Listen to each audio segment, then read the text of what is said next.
Salam sejahtera, dan salam Nusantara. Kali ini, kita akan sedikit berjibaku akademik, tentang arsip dan para pemenang.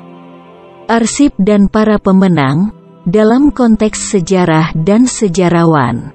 Apakah sejarawan termasuk para pemenang itu, misalnya, yang menganggap Nusantara itu Jawa sentris? Atau sejarawan lain dari UGM, yang tidak setuju menggunakan nama Nusantara? Apakah sebenarnya mereka memaknai arsip dan dokumen dalam perspektif memori sosial masyarakat? Mari kita mulai. Jika benar bahwa sejarah yang ditulis itu merupakan kisah tentang para pemenang, maka para pemenang itulah yang paling sering tercatat dalam arsip, dan yang paling sering menggunakan arsip untuk melembagakan kekuasaan mereka.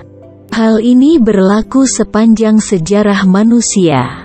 Mulai dari raja, pemimpin agama, dan presiden, telah melegitimasi kewenangan mereka melalui dokumen, baik simbolis maupun realistis. Mulai dari pada masa Yunani dan Romawi, misalnya, arsip digunakan untuk melanggengkan kekuasaan.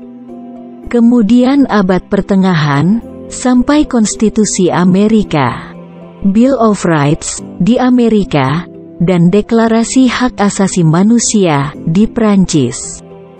Dalam arsip, dari zaman kuno sampai modern, sebagian besar merekam dan mendokumentasikan aktivitas dan kepentingan kelompok dominan itu, atau para pemenang di dalam masyarakat. Seperti kelompok terdidik dan melek huruf, dan mereka yang mempunyai akses terhadap kekuasaan, telah memperkuat kepentingan kelas-kelas istimewa itu. Representasi dan hak-hak istimewa dari kelompok-kelompok ini yang paling sering dicatat dalam arsip.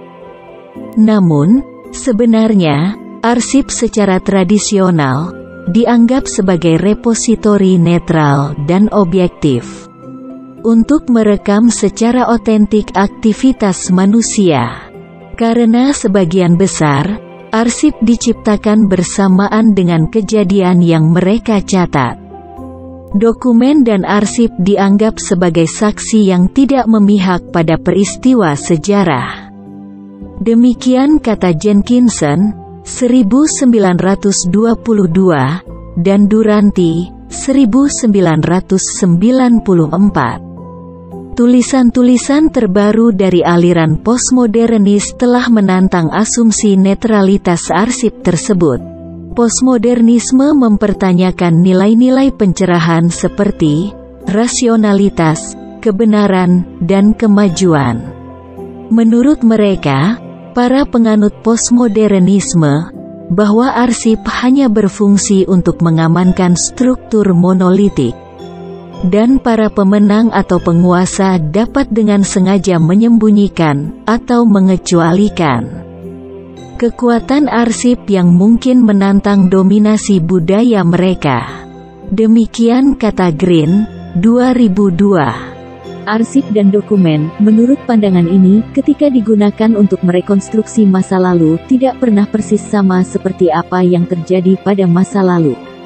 Rekonstruksi masa lalu yang dibangun itu mencerminkan perspektif tertentu, tergantung kepentingan para pemenang. Eric Ketelaar menyatakan bahwa walaupun pandangan postmodernisme tentang arsip ini mengancam nilai-nilai dan pandangan tentang arsip tradisional seperti keaslian, orisinalitas, dan keunikan, aliran postmodernis juga mengakui kekuatan arsip yakni sebagai gudang makna, makna yang berlapis-lapis dan multifaset.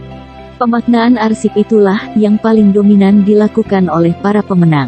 Kebenaran arsip dan kebenaran sejarah menjadi tunggal, yakni milik para pemenang. Pernah dengar istilah arsip milik negara? Itulah contohnya. Makna itu tersembunyi dalam proses pengarsipan dan arsip sendiri, yang dapat didekonstruksi dan direkonstruksi, kemudian ditafsirkan, dan digunakan oleh para pemenang secara berulang-ulang.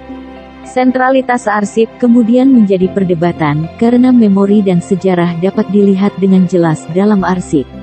Makna yang terkandung dalam arsip berkaitan dengan isu-isu kekuasaan, identitas, konstruksi memori, dan keputusan tentang apa yang harus dipilih dan apa yang harus dilupakan tentang masa lalu. Jadi, jika terjadi, misalnya, arsip-arsip tentang PKI dan arsip-arsip tentang BPUPK dan PPKI, yang masih tersembunyi atau disembunyikan, itulah sang pemenang telah berhasil memaknai arsip itu. Plato mungkin benar, ketika menyatakan, bahwa tulisan akan menghancurkan ingatan. Sementara itu, Brian Broadman menyatakan mengingat dan melupakan adalah dua sisi mata uang dengan informasi yang sama, yang membentuk kelembagaan memori. Beberapa aspek sejarah, seringkali kontroversial, sehingga sebagian masyarakat tampaknya tersingkirkan dari memori sejarah. Rekonstruksi sejarah dibangun berdasarkan bukti seperti artefak, dokumen, arsip, dan kesaksian pribadi pelaku sejarah. Peranan sejarah adalah untuk menguji memori sosial terhadap bukti kontemporer tentang kejadian dan peristiwa masa lalu, dan untuk menentukan kebenaran historis tentang masa lalu. Sejarawan berusaha untuk mencapai objektivitas dan netralitas dalam interpretasi mereka.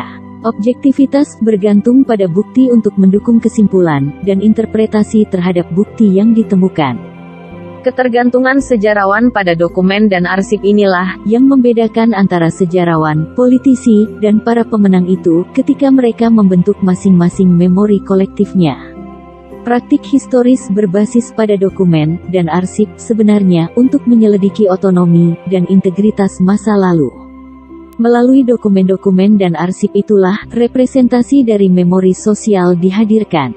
Dalam membangun memori sejarah, sejarawan mengandalkan terutama pada sumber utama yang diciptakan pada saat peristiwa itu terjadi. Sumber tersebut termasuk bukti dokumenter, arsip, surat kabar, laporan pemerintah dan dokumen, dan kesaksian pribadi oleh saksi mata. Memori historis selalu dibangun di atas dasar memori arsip, dokumen, dan memori pribadi, atau kesaksian saksi mata. Sumber-sumber tersebut diperiksa silang, dibandingkan, dan diuji untuk menentukan keakuratan dan reliabilitasnya.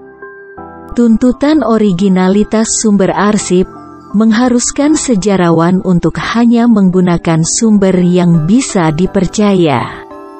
Bukti-bukti yang kontradiktif harus ditimbang dan dievaluasi, tidak diabaikan atau dibuang tanpa pemeriksaan. Oleh karena itu, interpretasi yang dihasilkan akan legitimate hanya jika penjelasan sejarawan tentang masa lalu itu logis, terdokumentasi dengan baik, dan meyakinkan. Lalu mengapa sejarawan dan politikus ikut-ikutan jadi pemenang? Salam sehat, dan terima kasih.